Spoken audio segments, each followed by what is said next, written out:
আসসালামু আলাইকুম। আমন্ত্রণ জানাচ্ছি ফভ টিভি নিউজ আপডেটে। সঙ্গে আছে আমি ইমতিয়াজ আহমেদ।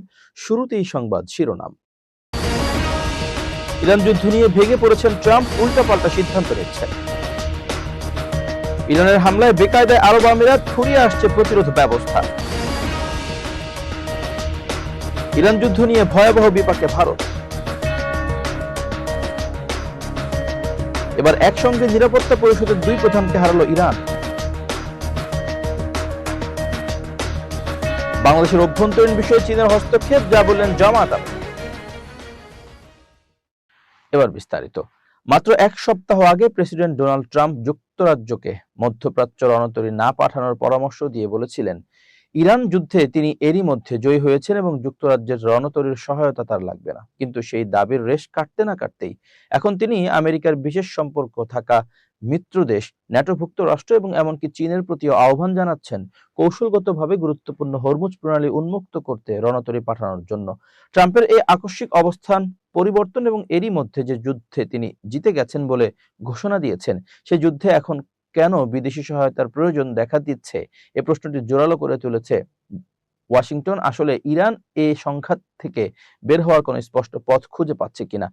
ফিনান্সিয়াল টাইমসকে দেওয়া এক সাক্ষাৎকারে ট্রাম্পের এ নতুন আহ্বান যুদ্ধের প্রকৃত পরিস্থিতি নিয়ে ধোঁয়াশা তৈরি করেছে। তিনি ইঙ্গিত দিয়েছেন, এ সহায়তার অনুরোধে সাড়া না দিলে ইউরোপের মার্কিন প্রতিরক্ষা ব্যবস্থা এবং চীনা নেতা সি জিনপিং এর সঙ্গে তার আসন্ন শীর্ষ সম্মেলন ঝুঁকিতে পড়তে পারে।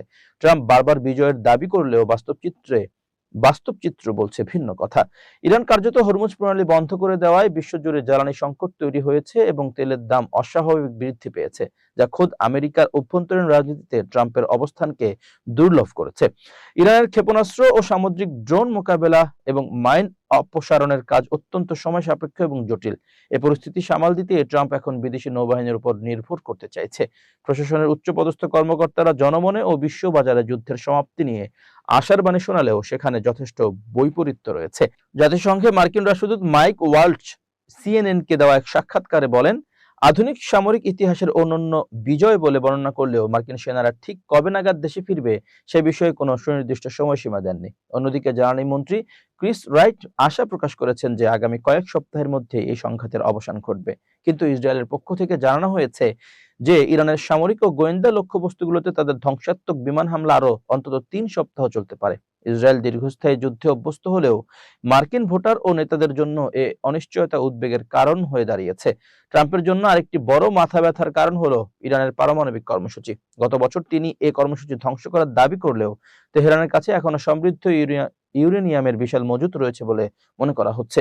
এই হুমকি মোকাবেলায় মার্কিন স্পেশাল ফোর্সের কয়েকশো সেনার বিপজ্জনক অভিযানের প্রয়োজন হতে পারে, যা সরাসরি স্থল যুদ্ধের ঝুঁকি বাড়িয়ে দেবে। এছাড়া ইরানের আয়ের মূল উৎস খারুক দ্বীপ দখল করার পরিকল্পনাও আলোচনায় রয়েছে। কিন্তু সমুদ্র পথে এই আক্রমণ চালাতে গেলে প্রচুর মার্কিন সেনা হতাহত হওয়ার ঝুঁকি থাকে এবং ইরান যদি নিজেদের তেল স্থাপনা নিজেরাই ধ্বংস করে দেয় তবে বিশ্ববাজারে এর ভয়াবহ নেতিবাচক প্রভাব পড়বে। রাজনৈতিকভাবে ইরানের পক্ষ থেকে কোনো নতি স্বীকারের লক্ষণ দেখা যাচ্ছে না। ট্রাম্পের নিঃশর্ত আত্মসমর্পণের দাবি তেহরান কানেই তুলছে না, বরং নতুন সর্বোচ্চ নেতা মোজতবা খামেনির উত্থান ওয়াশিংটনের বিরুদ্ধে দীর্ঘস্থায়ী প্রতিরোধের সংকেত দিচ্ছে।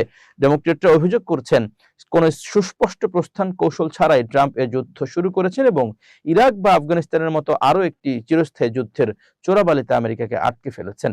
রিপাবলিকানরা আসন্ন মধ্যবর্তী নির্বাচনে পরাজয়ের ভয়ে দ্রুত যুদ্ধ শেষ করার পক্ষে থাকলেও হরমুজ প্রণালী নিয়ে সৃষ্ট সংকট ট্রাম্পকে বিভিন্ন দেশের কাছে হাত পাততে বাধ্য করছে। ফলে বিজয়ের ঘোষণা দিলেও মিত্রদের রণতরী ছাড়া ট্রাম্পের পক্ষে এ যুদ্ধের সমাপ্তি টানা এখন প্রায় অসম্ভব হয়ে দাঁড়িয়েছে। সংযুক্ত আরব আমিরাতের আকাশসীমায় ইরানের ড্রোন হামলা প্রতিহত করতে গিয়ে ফ্রান্সের বিমান বাহিনী তাদের অত্যাধুনিক মিকা আকাশ থেকে আকাশে নিক্ষেপযোগ্য ক্ষেপণাস্ত্রের তীব্র সংকটের মুখে পড়েছে। ফরাসি সংবাদ মাধ্যম লা ট্রিবুনের এক প্রতিবেদনে বলা হয়েছে, আমিরাতের আকাশে রাফাল যুদ্ধবিমান ব্যবহার করে লাগাতার ইরানি ড্রোন ধ্বংস করার অভিযানে ক্ষেপণাস্ত্রের মজুদ আশঙ্কাজনকভাবে কমে গেছে। অভিযানের এই উচ্চ গতির কারণে ফরাসি প্রতিরক্ষা মহলে এখন বড় ধরনের উদ্বেগ তৈরি হয়েছে। প্যারিস এখন কিভাবে চলমান মিশনগুলো সচল রেখে নিজেদের দীর্ঘমেয়াদী সামরিক সক্ষমতা বজায় রাখবে তা নিয়ে নীতি নির্ধারকদের মধ্যে জরুরি আলোচনা শুরু হয়েছে।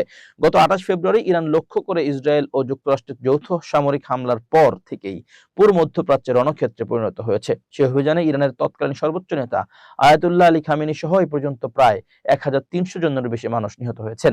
এই ঘটনার প্রতিশোধ নিতে তেহরান ব্যাপক হারে ড্রোন ও ক্ষেপণাস্ত্র ব্যবহার করে ইসরায়েল, জর্ডান, ইরাক এবং পারস্য উপসাগরীয় দেশগুলোতে অবস্থিত মার্কিন ও পশ্চিমা সামরিক স্থাপনাগুলোতে লক্ষ্যবস্তু করছে। ইরানের এই মুহুর্মুহু ড্রোন হামলা মোকাবেলায় ফরাসি রাফাল জেটের পাইলটদের প্রতিনিয়ত মিকা ক্ষেপণাস্ত্র ব্যবহার করতে হচ্ছে, যার ফলে দেশটির সামরিক ভান্ডারে টান পড়েছে। ফরাসি প্রতিরক্ষা বিশ্লেষকদের মতে এই ক্ষেপণাস্ত্র সংকট ফ্রান্সের কৌশলগত সক্ষমতাকে চ্যালেঞ্জের মুখে ফেলতে পারে। সংযুক্ত আরব আমিরাতের মতো মিত্র দেশগুলোর নিরাপত্তা নিশ্চিত করতে গিয়ে ফ্রান্সকে তাদের নিজস্ব মজুদ থেকে বড় একটি অংশ ব্যয় করতে হচ্ছে। ইরানি ড্রোনগুলোর পাল্লা ও সংখ্যা দিন দিন বাড়তে থাকায় পরিস্থিতির মোকাবেলা করা কঠিন হয়ে পড়ছে। এই সংঘাত কেবল যুদ্ধের ময়দানে সীমাবদ্ধ নেই, বরং এটি বিশ্ববাজার ও আন্তর্জাতিক বিমান চলাচল ব্যবস্থাতেও বড় ধরনের বিশৃঙ্খলা সৃষ্টি করেছে। এমন অবস্থায় নতুন করে ক্ষেপণাস্ত্র উৎপাদন ও সরবরাহের গতি বাড়ানো না গেলে ফরাসি বাহিনী বড় ধরনের চাপে পড়তে পারে। বর্তমানে পারস্য উপসাগরীয় অঞ্চলে ইরান বিরোধী জোটে ফ্রান্স অন্যতম সক্রিয় সদস্য হিসেবে কাজ করছে। তবে ড্রোন ইন্টারসেপশনের এই ব্যয়বহুল ও দীর্ঘমেয়াদী লড়াইয়ে ক্ষেপণাস্ত্রের ঘাটতি প্যারিসের জন্য একটি বড় কৌশলগত মাথা ব্যথার কারণ হয়ে দাঁড়িয়েছে। লা ট্রিবিউনের তথ্য মতে এই সংকট কাটিয়ে উঠতে ফ্রান্স তাদের ইউরোপীয় মিত্রদের কাছ থেকে সহায়তা চাওয়া বা দ্রুত নতুন অর্ডারের কথা ভাবছে। মধ্যপ্রাচ্যের এই উত্তপ্ত পরিস্থিতি কেবল সামরিক শক্তির লড়াই নয়, বরং অস্ত্রের ভান্ডার সচল রাখার সক্ষমতারও একটি বড় পরীক্ষা হয়ে দাঁড়িয়েছে। পশ্চিম এশিয়ার সংঘাতের জেরে তেলের দাম এবং নিজ দেশের নাগরিকদের নিরাপত্তা নিয়ে প্রতিনিয়ত রক্তচাপ বাড়ছে ভারতের। একদিকে আমেরিকা, ইসরায়েল আর অন্যদিকে ইরানের মধ্যে চিরে চ্যাপ্টা দেখাচ্ছে ভারতকে। সাউথ ব্লক কূটনৈতিক প্রতিক্রিয়াতেই সেইটা স্পষ্ট হচ্ছে বলে মনে করছে কূটনৈতিক মহল। ভারতের পররাষ্ট্রমন্ত্রী এস জয়শঙ্কর ব্রিটেনের সংবাদ মাধ্যমকে দেওয়া সাক্ষাৎকারে স্পষ্ট করতে চেয়েছেন যে ভারতের পতাকাবাহী দুটি ট্যাঙ্কার শনিবার নির্বিঘ্নে হরমুজ প্রণালী পার হওয়ার জন্য ইরানের সঙ্গে কোনো দেনা পাওনা বা চুক্তিতে যেতে হয়নি। বিনিময়ে কিছুই চায়নি ইরান।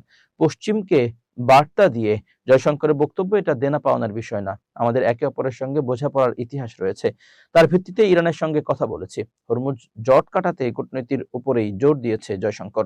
তিনি বলেন, আমি ইরানের সঙ্গে কথা বলছি এবং এই প্রক্রিয়া ইরানের সঙ্গে কথাবার্তা চলছে। যদি সেটা ফলপ্রসূ হয় তাহলে স্বাভাবিকভাবেই আমি সেটা চালিয়ে যাব। অন্যদিকে সোমবার পররাষ্ট্র মন্ত্রণালয়ের মুখপাত্র রণধীর জয়সওয়ালকে হরমুজ প্রণালীতে যুদ্ধ জাহাজ পাঠানো নিয়ে আমেরিকার অনুরোধ প্রসঙ্গে প্রশ্ন করা হলে তিনি বলেন, এ নিয়ে বিভিন্ন দেশের মধ্যে আলোচনা চলছে, কিন্তু আমাদের সঙ্গে ওয়াশিংটনের দ্বিপাক্ষিক স্তরে এই নিয়ে কোনো আলোচনা হয়নি। হরমুজ প্রণালী পার হয়ে ভারতের জাহাজ চলাচল নিয়ে তিনি বলেন, ইতিমধ্যেই পররাষ্ট্রমন্ত্রী সাক্ষাৎকারে জানিয়েছেন যে ইরানের সঙ্গে ভারতের ঐতিহাসিক সংযোগ রয়েছে, বিষয়টি বিনিময়ের নয়। আমরা গত 28 ফেব্রুয়ারি, 3 এবং 9 মার্চ স্পষ্ট করে বলেছি যে ভারত উত্তেজনা কমানো, সংযম নীতি, সংলাপ ও কূটনীতির পক্ষে। পাশাপাশি সব দেশেরই ভৌগোলিক অখণ্ডতা এবং সার্বভৌমত্বকে সম্মান করতে হবে। গত 14 মার্চ রাতে সংযুক্ত আরব আমিরাতের পররাষ্ট্রমন্ত্রী শেখ আব্দুল্লাহ বিন জায়েদ আল নাহিয়ান এবং সৌদি আরবের পররাষ্ট্রমন্ত্রী ফয়সাল বিন ফারহানের সঙ্গে টেলিফোনে কথা বলেন জয়শঙ্কর।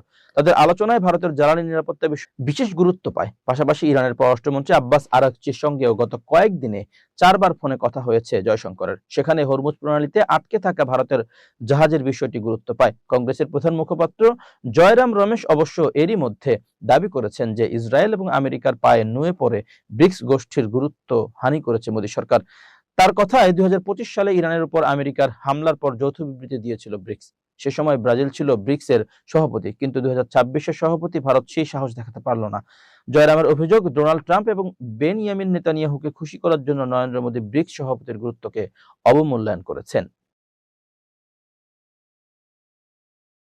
ইরানের ইসলামিক রেভলিউশনারি গার্ড কোর আইআরজিসির দেশটির বাসিজ বাহিনীর কমান্ডার গোলাম রেজা সোলাইমানের মৃত্যুর পর এবার শীর্ষ নিরাপত্তা কর্মকর্তা আলী লারিজানিকে হত্যার খবর নিশ্চিত করেছে। মঙ্গলবার ইরানের আধা সরকারি সংবাদ সংস্থা মেহের নিউজ এজেন্সি দেশটির জাতীয় নিরাপত্তা পরিষদের বরাত দিয়ে এ তথ্য জানায়। এর আগে আইআরজিসির এক বিবৃতির বরাত দিয়ে ইরানের সংবাদ সংস্থা তসনিম দেশটির বাসিজ বাহিনীর কমান্ডার গোলাম রেজা সুলাইমানের নিহতের সংবাদ জানায়। গত মঙ্গলবার রাতে ইসরায়েলি হামলায় ইরানের শীর্ষ নিরাপত্তা কর্মকর্তা আলী লারিজানি নিহত হয়েছেন বলে জানিয়েছেন ইসরায়েলি প্রতিরক্ষা মন্ত্রী ইসরায়েল কাতজ। তখন এই দাবির বিষয়ে কোনো মন্তব্য করেনি ইরান। বুধবার রাত প্রায় 3টার দিকে ইরান নিশ্চিত করেছে আলী লারিজানি নিহত হয়েছেন। আলী লারিজানি ইরানের সর্বোচ্চ জাতীয় নিরাপত্তা পরিষদের প্রভাবশালী সচিব। 2025 সালের আগস্টে ইরানের প্রেসিডেন্ট মাসুদ পেজেশকিয়ান তাকে এসএনএসির সচিব এবং পরিষদে ইরানের প্রয়াত সর্বোচ্চ নেতা আয়াতুল্লাহ আলী খামেনির প্রতিনিধি হিসেবে নিয়োগ দেন। ইরানি গণমাধ্যমগুলোতে তাকে প্রয়াত সর্বোচ্চ নেতার উপদেষ্টা হিসেবেও পরিচয় করিয়ে দেওয়া হয়েছিল। তিনি 2008 সালের মে থেকে 2020 সালের মে পর্যন্ত 12 বছর ইরানের সংসদের স্পিকার হিসেবে দায়িত্ব পালন করেন। যদিও তিনি 2008 সাল থেকে 2012 সাল পর্যন্ত সংসদে প্রিসিপলিস্ট গোষ্ঠীর নেতৃত্ব দিয়েছিলেন, তবে সাম্প্রতিক বছরগুলোতে তাকে একজন মধ্যপন্থী রক্ষণশীল হিসেবে দেখা গেছে। স্পিকার হওয়ার আগে লারিজানি 2005 সাল থেকে 2007 সালের মধ্যে ইরানের প্রধান পারমাণবিক নেগোশিয়েটর বা আলোচক হিসেবে দায়িত্ব পালন করেন। তার ভাই সাদেক লারিজানি ইসলামী প্রজাতন্ত্রের আরেকজন প্রভাবশালী ব্যক্তিত্ব। তিনি এক্সপেডিয়েন্সি কাউন্সিলের সভাপতিত্ব করেন, যেটি একটি শীর্ষ সালিসি সংস্থা এবং সংসদ ও সাংবিধানিক তত্ত্বাবধায়ক সংস্থা গার্ডিয়ান কাউন্সিলের মধ্যে চূড়ান্ত সালিসকারী হিসেবে কাজ করে। সূত্র আল জাজিরা। চীন কখনো বাংলাদেশের অভ্যন্তরীণ বিষয়ে হস্তক্ষেপ করেনি বলে মন্তব্য করেছেন জামাত আমির ও বিরোধী দলীয় নেতা ডক্টর শফিকুর রহমান। মঙ্গলবার 17 মার্চ সকাল 11টায় মিরপুর 10 নম্বরে আদর্শ উচ্চ বিদ্যালয় মাঠে দুস্থদের মধ্যে ফুড প্যাক বিতরণ অনুষ্ঠানে তিনি এ মন্তব্য করেন। এ সময় ঢাকায় নিযুক্ত চীনের রাষ্ট্রদূত ইয়াও ওয়েন উপস্থিত ছিলেন। জামাত আমির বলেন, চীন অবিরত বন্ধু পরিচয় দিয়ে চলেছে। তিনি আরো বলেন, অনেকে বাংলাদেশকে কিছু না দিয়েই, বাংলাদেশ থেকে সবকিছু নিয়েই তারা তখন হস্তক্ষেপ করেন, কিন্তু চীন করে না। ডক্টর শফিকুর রহমান বলেন, আমরা আশা করি অতীতের চেয়েও আগামী দিনগুলোতে আমাদের প্রিয় বন্ধু রাষ্ট্র চীন আরো বেশি উদ্যোগী হয়ে বাংলাদেশের মানুষের কল্যাণে কাজ করবে। চীনের সঙ্গে বাংলাদেশের কূটনৈতিক সম্পর্ক সুদীর্ঘ 50 বছরের উল্লেখ করে তিনি আরো বলেন, 1976 সালে চীন বাংলাদেশকে আনুষ্ঠানিক স্বীকৃতি দেয় এবং তখন থেকে শুরু করে চীন বাংলাদেশের অন্যতম বৃহৎ আন্তরিক উন্নয়ন অংশীদার। জামাত আমির বলেন, চীনের অংশীদারিত্বে বাংলাদেশে অনেক বড় বড় নিদর্শন গড়ে উঠেছে। প্রিয় দর্শক, শেষ করছি ফফ টিভি নিউজ আপডেট। আজ এ পর্যন্তই। ভিন্ন খবর নিয়ে দেখা হবে আগামীকাল রাত 8টায়। নিজেকে আপডেট রাখতে সাবস্ক্রাইব করুন চ্যানেলটি। নিয়মিত লাইক, কমেন্ট ও শেয়ার করে ছড়িয়ে দিন সর্বত্র। সুস্থ থাকুন, নিরাপদে থাকুন। আল্লাহ হাফেজ।